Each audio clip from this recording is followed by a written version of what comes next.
News, सच जरूरी है। दर्शकों नमस्कार, मैं श्रद्धा तिवारी और आप देख रहे हैं एमएनएस न्यूज टीवी। तो आइए देखते हैं आज की खास खबर। एक नजर डालते हैं आज की हेडलाइंस के। इलेक्ट्रॉनिक सिगरेट हुक्के से भी ज्यादा समस्या, महिला एवं बाल विकास मंत्री अदिति तटकरे की मौजूदगी, विधान परिषद के विपक्षी नेता अंबादास दानवे की कमी। तो आइए देखते हैं खबरें विस्तार से। इलेक्ट्रॉनिक सिगरेट हुक्के से भी ज्यादा समस्या, इलेक्ट्रॉनिक सिगरेट हुक्के से भी ज्यादा समस्या और परेशानी पैदा करती है।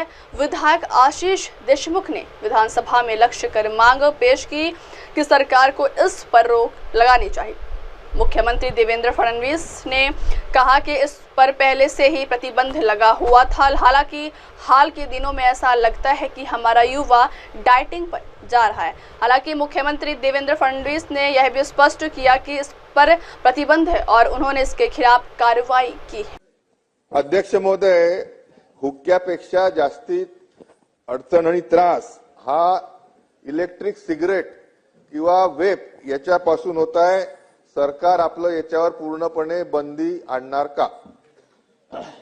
अध्यक्ष महोदय, त्याच्यावर बंदीच आहे, पण तरी देखील सन्माननीय आशीष देशमुख साहेबांनी जे सांगितलेलं आहे हे खरं आहे की अलीकडच्या काळामध्ये अनेक ठिकाणी आपली तरुणाई या इलेक्ट्रिक सिगरेट काय म्हणतात इलेक्ट्रॉनिक सिगरेट त्याच्या पाठीमागे जाताना दिसते।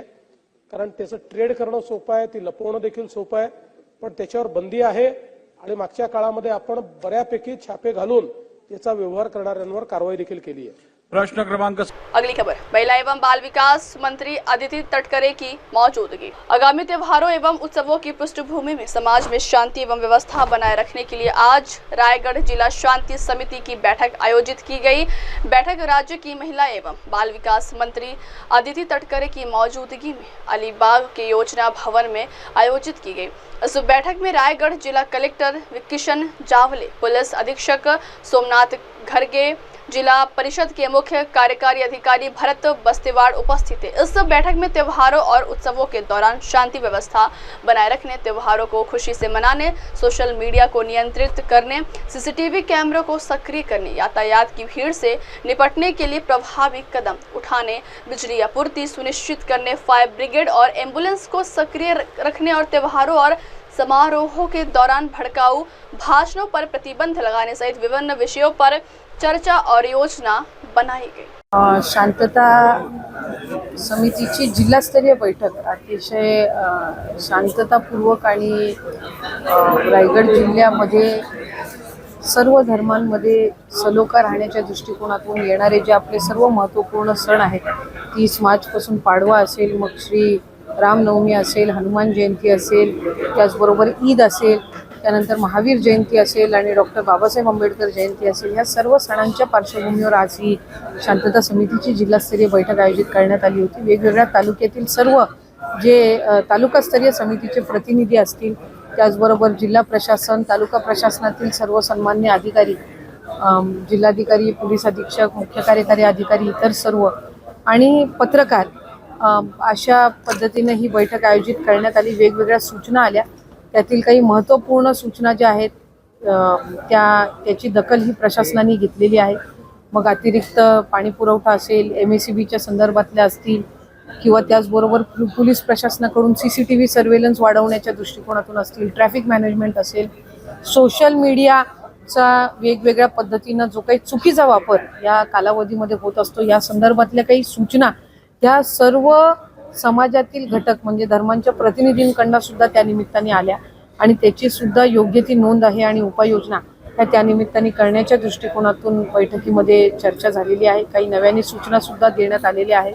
त्यामुळे अधिकाधिक शांततेत आणि सलोख्याच्या वातावरणामध्ये हे संपूर्ण आपली जी सणाचा हा कार्यक्रम आहे तो जावा, या दृष्टिकोनातून आज हे आम्ही सगळ्यांनीच यशस्वीरित्या ही बैठक पार पाडली। साधारणपणे ज्या वेळेला प्रत्येक गावामध्ये किंवा सार्वजनिक कार्यक्रम ज्या वेळेला आयोजित केले जातात शहरांमध्ये आणि गावामध्ये, त्यावेळेला त्याची परवानगी ही पोलीस विभागाकडून मागितली जात असते आणि स्थानिक प्रशासन म्हणजे प्रांताधिकारी असतील किंवा तिथं DYSP असतील यांच्याकडून त्या परवानग्या ज्या वेळेला स्थानिक प्रशासनाकडून मागितल्या जात असतात त्याचे काही नियम आणि निकष असतात आणि आम्ही त्या निमित्ताने आज ज्या काही वेगवेगळ्या सूचना आल्या त्याच्यातून जे कार्यक्रम आयोजित होत असतात त्याची माहिती ज्या वेळेला येत असते त्यावेळेला त्या कार्यक्रमामध्ये जे सर्व मंडळी मान्यवर मंडळी जी वेगवेगळे सहभागी होत असतात, मग लोकप्रतिनिधी असतील, काही प्रतिष्ठित नागरिक असतील, या सगळ्यांना सुद्धा त्या कार्यक्रमांची जी काही नियमावली आहे म्हणजे ज्या नियमावलीला आधारित राहून ती परवानगी दिलेली आहे त्या त्यांच्यापर्यंत सुद्धा निर्गमित करण्यात येतील, जेणेकरून अधिकाधिक आम्ही सगळेच जण ज्या वेळेला या कार्यक्रमांमध्ये सहभागी होऊ त्यावेळेला आमच्यावर सुद्धा ही जबाबदारी आहे की आम्ही सलोखा राखण्याच्या दृष्टिकोनातून आणि सणाला कुठेही गालबोट लागू नये आपल्या भाषणांमधून ही दक्षता जी आहे ती घेण्याच्या दृष्टिकोनातून हे आपण करत आहोत। है वो सारे जो हमारे धर्म है, जाति है, समाज है, वो मिलजुल के हम यहाँ पे मनाते हैं। तो 30 तारीख से अगर हम देखें तो पाड़वा का हमारा उत्सव है, उसके बाद ईद है, उसके बाद श्री राम नवमी है, हनुमान जयंती है, डॉक्टर बाबा साहेब अम्बेडकर जयंती है, महावीर जयंती है। तो ये सारे जो हमारे उत्सव है वो जैसे हमेशा से अच्छे तरीके से हमने मनाए हैं, तो इस साल भी ज़्यादा से ज़्यादा उसमें और भी सब मिलकर हम मनाएं और उस दृष्टिकोण से आज की ये मीटिंग ऑर्गेनाइज की गई थी। सारे जो तालुका के प्रतिनिधि है वो भी यहाँ पे आए, उन्होंने भी अपने कुछ सुझाव है वो दिए और जिला प्रशासन है, जिला पुलिस हमारा जो डिपार्टमेंट है, जिला परिषद है, हम सारे जो हमारे अलग अलग तरीके के जो डिपार्टमेंट्स हैं वो ये सारी जो सुविधाएं हैं वो अधिकाधिक देने का प्रयास कर रहे हैं। शांतता समितीची जिल्हास्तरीय बैठक अतिशय शांततापूर्वक आणि रायगड जिल्ह्यामध्ये सर्व धर्मांमध्ये सलोखा राहण्याच्या दृष्टिकोनातून येणारे जे आपले सर्व महत्त्वपूर्ण सण आहेत 30 मार्चपासून पाडवा असेल, मग श्री रामनवमी असेल, हनुमान जयंती असेल, त्याचबरोबर ईद असेल, त्यानंतर महावीर जयंती असेल आणि डॉक्टर बाबासाहेब आंबेडकर जयंती असेल, या सर्व सणांच्या पार्श्वभूमीवर आज ही शांतता समितीची जिल्हास्तरीय बैठक आयोजित करण्यात आली होती। वेगवेगळ्या तालुक्यातील सर्व जे तालुकास्तरीय समितीचे प्रतिनिधी असतील, त्याचबरोबर जिल्हा प्रशासन, तालुका प्रशासनातील सर्व सन्मान्य अधिकारी, जिल्हाधिकारी, पोलीस अधीक्षक, मुख्य कार्यकारी अधिकारी, इतर सर्व आणि पत्रकार, अशा पद्धतीने ही बैठक आयोजित करण्यात आली। वेगवेगळ्या सूचना आल्या, त्यातील काही महत्त्वपूर्ण सूचना ज्या आहेत त्याची दखल ही प्रशासनाने घेतलेली आहे। मग अतिरिक्त पाणी पुरवठा असेल, MSEBच्या संदर्भातल्या असतील किंवा त्याचबरोबर पोलीस प्रशासनाकडून CCTV सर्वेलन्स वाढवण्याच्या दृष्टिकोनातून असतील, ट्रॅफिक मॅनेजमेंट असेल, सोशल मीडियाचा वेगवेगळ्या पद्धतीनं जो काही चुकीचा वापर या कालावधीमध्ये होत असतो या संदर्भातल्या काही सूचना त्या सर्व समाजातील घटक म्हणजे धर्मांच्या प्रतिनिधींकडून सुद्धा त्या निमित्ताने आल्या आणि त्याची सुद्धा योग्य ती नोंद आहे आणि उपाययोजना त्या निमित्ताने करण्याच्या दृष्टिकोनातून बैठकीमध्ये चर्चा झालेली आहे। काही नव्याने सूचना सुद्धा देण्यात आलेल्या आहेत। त्यामुळे अधिकाधिक शांततेत आणि सलोख्याच्या वातावरणामध्ये हे संपूर्ण आपली जी सणाचा हा कार्यक्रम आहे तो जावा या दृष्टिकोनातून आज हे आम्ही सगळ्यांनीच यशस्वीरित्या ही बैठक पार पाडली। त्यांचं जे खालापूर तालुक्यातील ज्या 8 गावांनी जो पुढाकार घेतला हा अतिशय कौतुकास्पद आहे आणि इतर जिल्ह्यातील गावांसाठी सुद्धा ते उदाहरण आहे आणि आज आपण जिल्हास्तरीय मीटिंगमध्ये सुद्धा त्यांचा अभिनंदनाचा ठराव आपण घेतलेला आहे।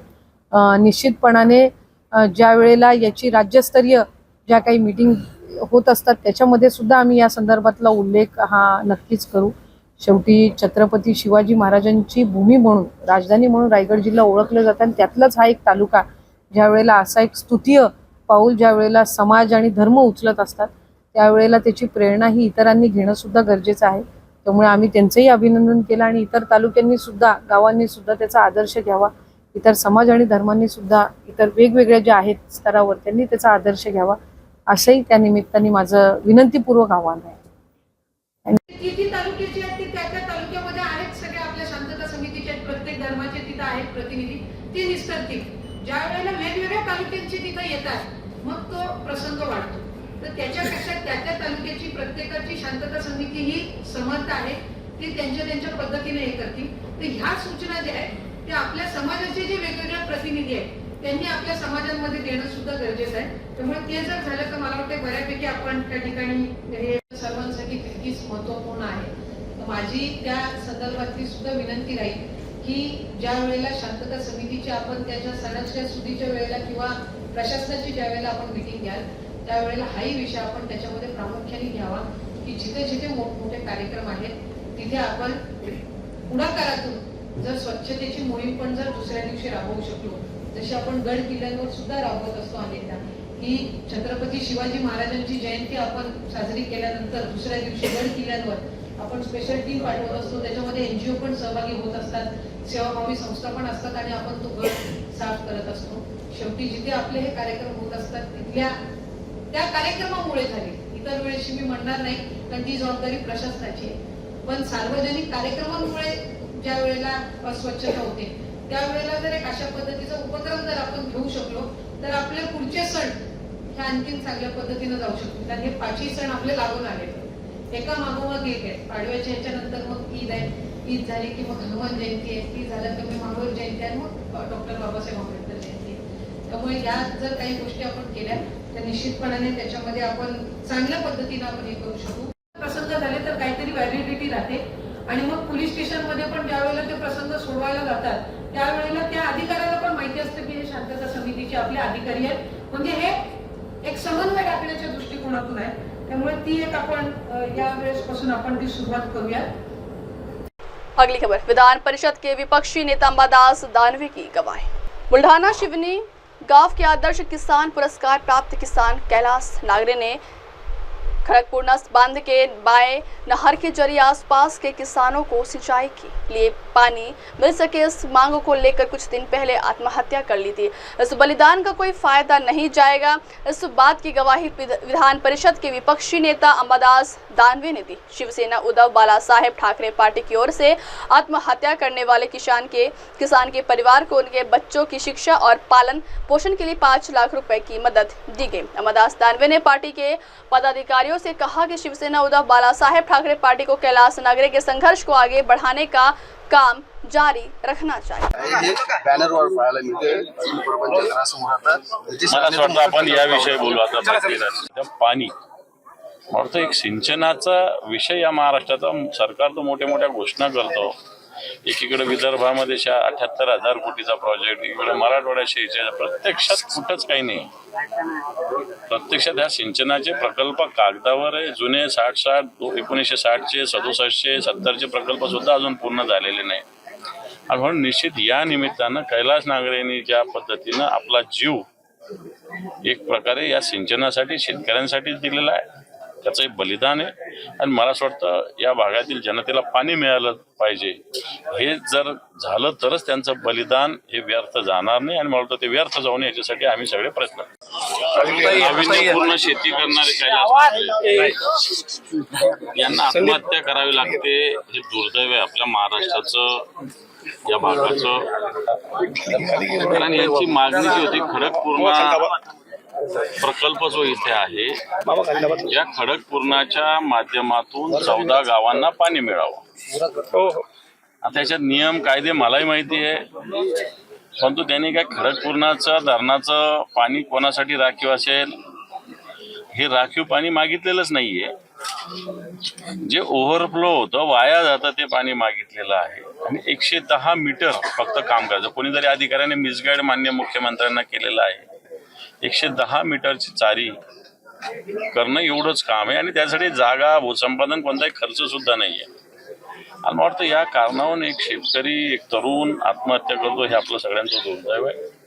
निश्चित परिवार, मुलं आहेत, छोटे छोटे मुलं आहेत, हुशार मुलं आहेत, परिवार आहे, वडील आहे, पत्नी आहे, या सगळ्यावर जो दुःख पडलं, मला असं वाटतं दुःख तर कोणी कोणाचं वाटून घेऊ शकत नाही. परंतु एक भेट देण्यासाठी आम्ही शिवसेना पक्षाच्या वतीने माननीय उद्धवजी ठाकरे साहेबांच्या आदेशाने आज आलेलो. शिवसेना पक्षाच्या वतीनं जी काही शक्य आहे ती मदत सुद्धा आम्ही या कुटुंबियांना दिलेली आहे. परंतु तेवढ्या पुरतं 1.5 महिना कोरटकर पळून गेलेला होता, त्याला सरकार पकडू शकत नाही. एक मंत्र्याचा मुलगा थायलंडला जाताना, त्याला बँकॉकला जाताना विमान वापस आणतात, ताबडतोब पकडतात त्याचा तपास होतो आणि छत्रपती शिवाजी महाराजांचा अवमान करणारा कोरटकरला पकडायला 6 महिना लागतो सरकारला. आता त्यांनी कबूल केलेलं आहे, आता त्याला चांगल्या पद्धतीनं शिक्षा झाली पाहिजे त्याच्या. दिशा सालेल प्रकरणात पोस्टमॉर्टम समोर आलाय. त्याच्यामध्ये लैंगिक अत्याचार झाला नसल्याचं उघडकीस आलेलं आहे. हे पण मुद्दा कोणता अत्याचार आहे, सीआयडीने इन्क्वायरी केली आहे, क्लोजर रिपोर्ट सादर केला आहे. मला असं वाटतं हा शिळ्या काळीला ऊत आणण्याचा प्रकार आहे, राजकारण करण्याचा प्रकार आहे. सीआयडीनं ऑलरेडी त्याची इन्क्वायरी केलेली आहे, SIT इन्क्वायरी करते आणि सगळं झाल्यानंतर पुन्हा तेच विषय काढण्याला कोणताही अर्थ नाही. अनिल परबांच्या घरासमोर आता नितीश राणेंचं हिंदू हृदय सम्राट म्हणून असं बॅनर लागेल. अरे छोड़ दे, नीतीश राणे क्लास त्याला कोणी. अब वक्त हो चला दर्शकों ब्रेक से लौटेंगे बाद देखिएगा देश और दुनिया की तमाम बड़ी खबरें। बने रहिए MNS न्यूज TV पर। नमस्कार। हाय, मैं हूँ तापसी पन्नू और आप देख रहे हैं MNS न्यूज। आप देख रहे हैं MNS न्यूज, सच जरूरी।